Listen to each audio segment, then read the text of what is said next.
Alright, I've done these videos before. I don't think people seem to understand. It's a lot to cover, which is why it's broken down into so many different videos. But I guess we're going to run through this really quick, piece by piece.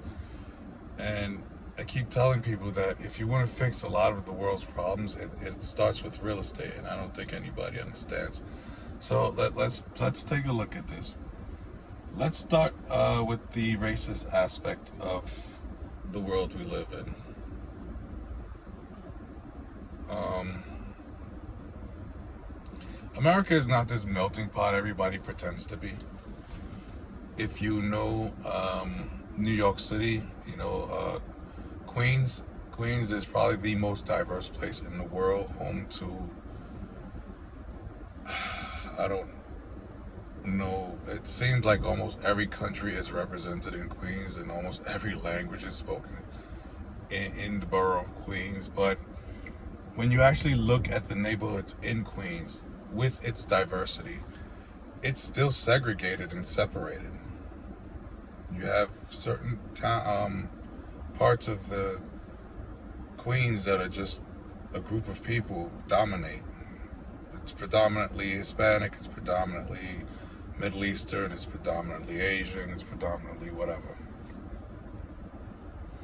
So America is not this melting pot everybody thinks it is. And that's one of the biggest things that causes racism, is the fact that nobody really intermingles with each other.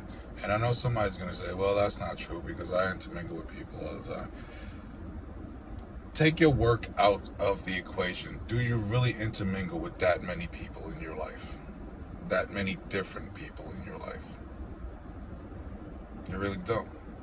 That's why the younger generation that's coming up now has an advantage, because they have the internet and they pretty much have access to each other and they like each other's stuff, they enjoy each other, and they're doing much better with the race relations than the generations that came before them, let's be honest. So that's a good thing.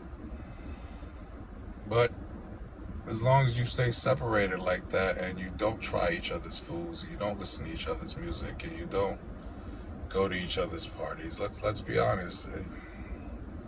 When you want to dance, what kind of music are you looking to dance to? You know, that's the unconscious bias inside of us that we don't even realize is there. You're gonna say, well, I enjoy what I enjoy. Okay, that's fine and good, but what are you talking about? Music is universal. F sharp is an F sharp, just like 2 plus 2 is 4 all over the world, no matter what language. I once heard someone on the radio say that they didn't like Eminem's music because they couldn't identify with the music, what he was talking about.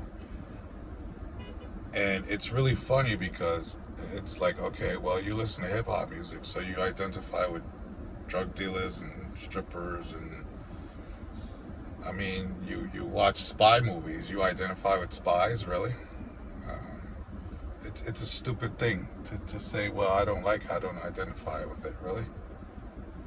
What sense does that make?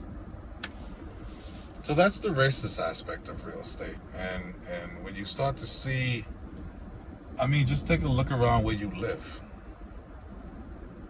It's predominantly something. Even though there might be a couple of different people, it's predominantly something. And when you go home, let's be honest, most people keep to themselves. So you're not intermingling with anybody. So that's where the racist aspect of that comes from. We can move on to the political aspect of it. You keep people separated like that. It's because it makes it easier to get elected to office. See, when an area is truly diverse, a politician has to work hard and actually have ideas in order to get elected.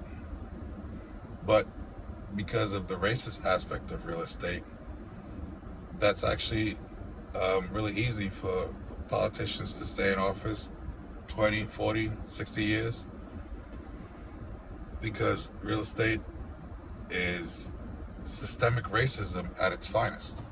It's segregated, it's gentrified, and it's gerrymandered. Let me explain. Like I just explained, it's segregated. Again, look around you. Neighborhoods are predominantly whatever. And that is done because, well, when people move, you move into areas where you feel comfortable. Somebody on Facebook, I read, he wrote, once you get out of your comfort zone, racism will start to go away. Something like that. I'm paraphrasing. And he's right.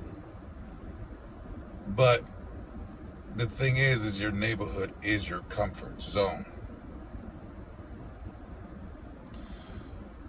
So we've established that real estate is segregated. It really, again, look around you, it's segregated. Gentrification, if you don't know what gentrification is, shame on you, but I'll explain it anyway. Gentrification is basically the practice of taking a neighborhood that is not that valuable. You develop the neighborhood and you build up value on the neighborhood, and then you pretty much take all the poor people in that neighborhood and move them out because they can't afford to live there anymore. It's happening right now in an area I don't want to say because nobody seems to notice it. Because nobody does notice it until it's finished. Hurricane Sandy kind of slowed it down, so I gave you a hint of where the neighborhood is. With that practice being done, all you do is create a neighborhood for politicians to be easily elected. And you keep hearing me say this about politicians being easily elected because of the neighborhood they're in. Well, that's where the gerrymandering part comes from. If you don't know what gerrymandering is, again, shame on you. Go look it up, but I'll give a quick rundown of what gerrymandering. Gerrymandering is basically the practice of drawing up districts so that it benefits a politician to get more easily elected. Now, when you diversify a neighborhood, and it's truly just diverse, it's a lot harder to gerrymander a district. If you've ever seen a district drawn up, they literally draw up when you see, if you've ever seen this, and I don't want to offend anybody out there, but this is pretty much what it looks like. It looks like halfway through drawing up the district, someone had a seizure and their hand just went nuts. Some districts are just, and you're like, what is this giant thing? It looks like a cul-de-sac. You just drew a circle around the other neighborhood. That's gerrymandering. Now, Hillary Clinton was supposed to win certain districts that she lost to Donald Trump. And Republicans were like, oh my God, we're picking up these districts. Then Donald Trump lost those same districts to Joe Biden. So right now, and I think it is actually time for the districts to be drawn up again. I'm not quite sure of that, but I think it is. Right now, a lot of politicians are having a serious problem because they don't know how to draw up these districts. They really don't. One year it went to Obama, the next year it went to Trump, and then it went to Biden. What the hell? They don't know how to draw up the districts. So that's the gerrymandering part of it. So if you wanted to fix politics, again, it's with real estate. You have to make the neighborhoods diverse, truly diverse. Like, when I tell you to look around your neighborhood, I mean really look around your neighborhood, not just the neighbors, not just your neighbors, or the entire neighborhood, and not just in households, but in businesses in the area. And you're gonna see something. It's really an amazing thing. Now, we can move on to the financial aspects of real estate, which kind of it's involved in the first two, politics and racism, because let's be honest, financially in America, money affects minorities.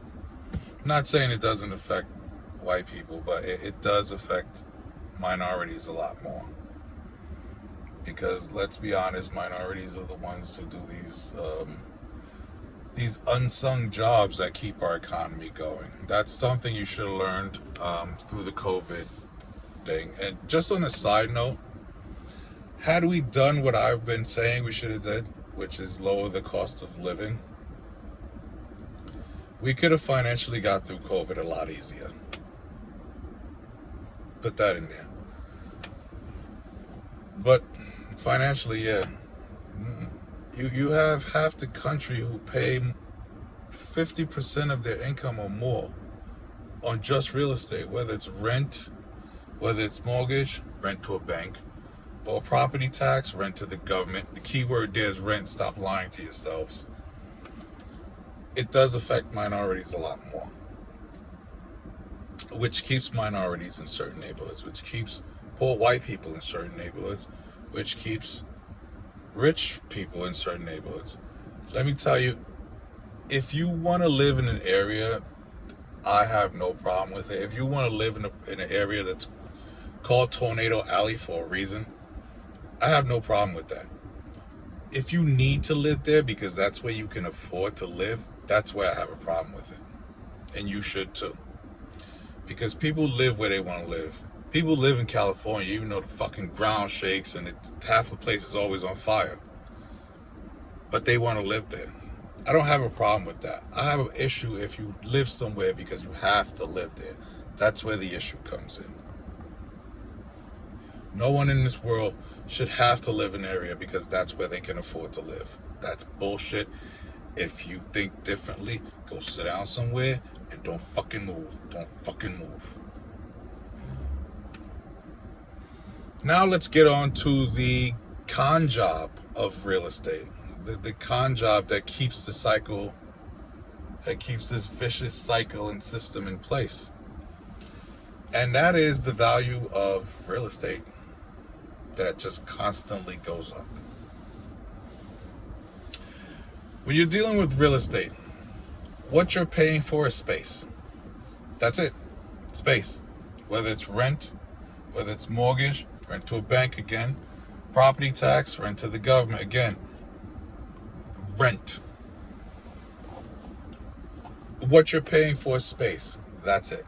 Now, one of you jackasses is going to go, well, no, we're paying for the neighborhood and schools we live in.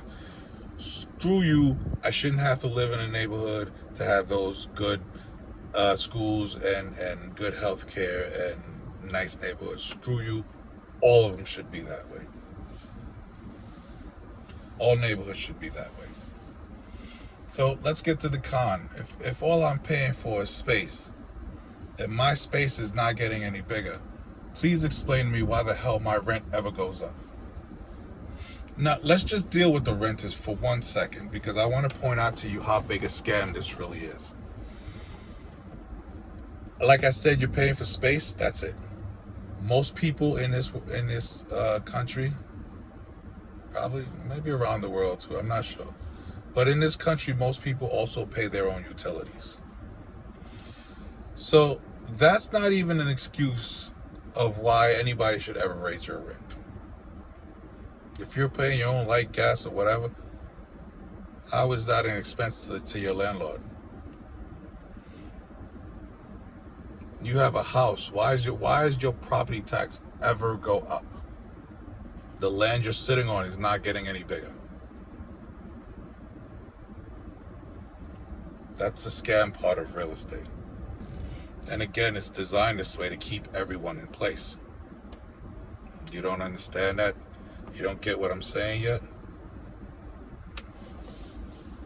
It's just an amazing thing for me to have to explain these things and then have people turn around and pretend like they don't understand, or because I had one person tell me, well, people should be allowed to have their assets go up in value. And I simply responded, well, why isn't that the same for everything else you own? Your car loses value, the clothes you own lose value, your electronics all lose value, everything you buy loses value.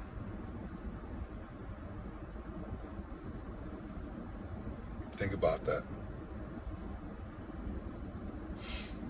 So I've done these videos. I just wanted to do this. It's a lot to cover. I've done it before.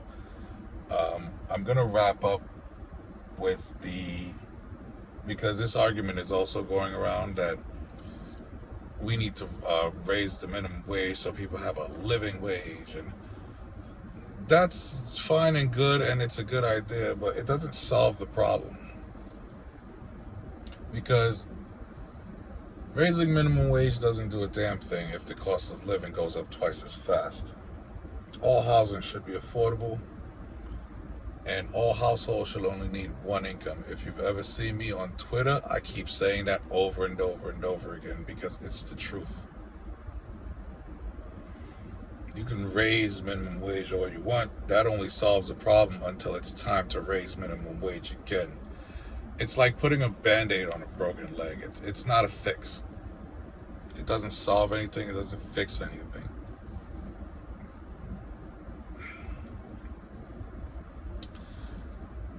If you can raise the minimum wage, that's fine and good. But the real answer is to lower the cost of living. Again, no one should have to live somewhere because that's where they can afford to live. Makes no sense. Not unless you're trying to keep people in certain areas of the country.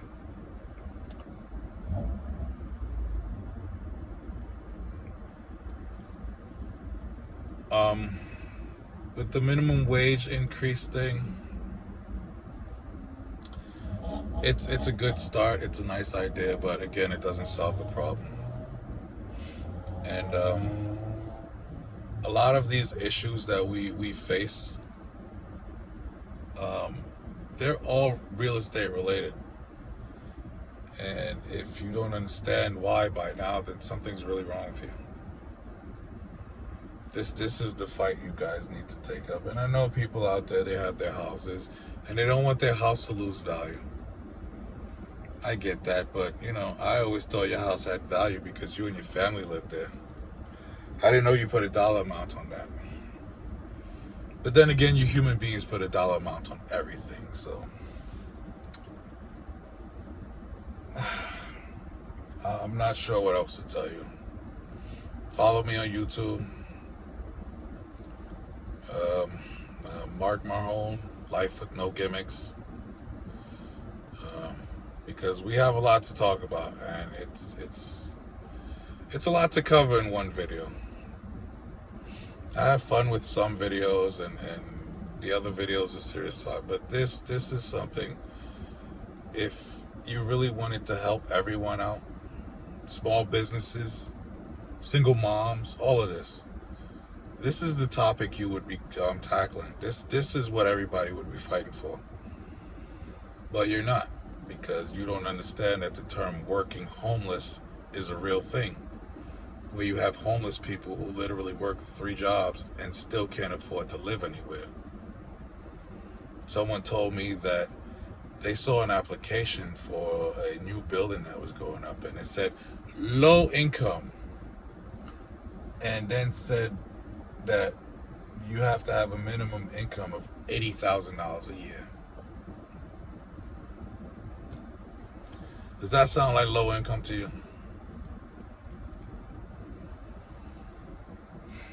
But yeah, this is a topic that really needs to be tackled, and I understand it's going to be a difficult thing to do because, well, let's be just blunt and say human beings are way too selfish to think about other people. They only think about themselves. Well, I can afford the apartment, so I don't know what your problem is. Yeah, you can afford the apartment, but you make it more expensive for the people behind you who make less money than you to afford the apartment. But then again, like I said, it's all designed to keep everybody separated. So you guys keep playing that game. I'll keep pointing it out. I hate doing long videos like this. I like to keep them, most of them are under 5 minutes. Well, most of them under 10 minutes. Anyway, I took up enough of your time. Follow me on YouTube. Subscribe, comment, share, like, etc., etc. Follow me on Twitter. I don't really do Instagram. I'm trying to get into it. It seems like just a bunch of people taking pictures of themselves. But yeah, we got a lot to talk about. So subscribe, please.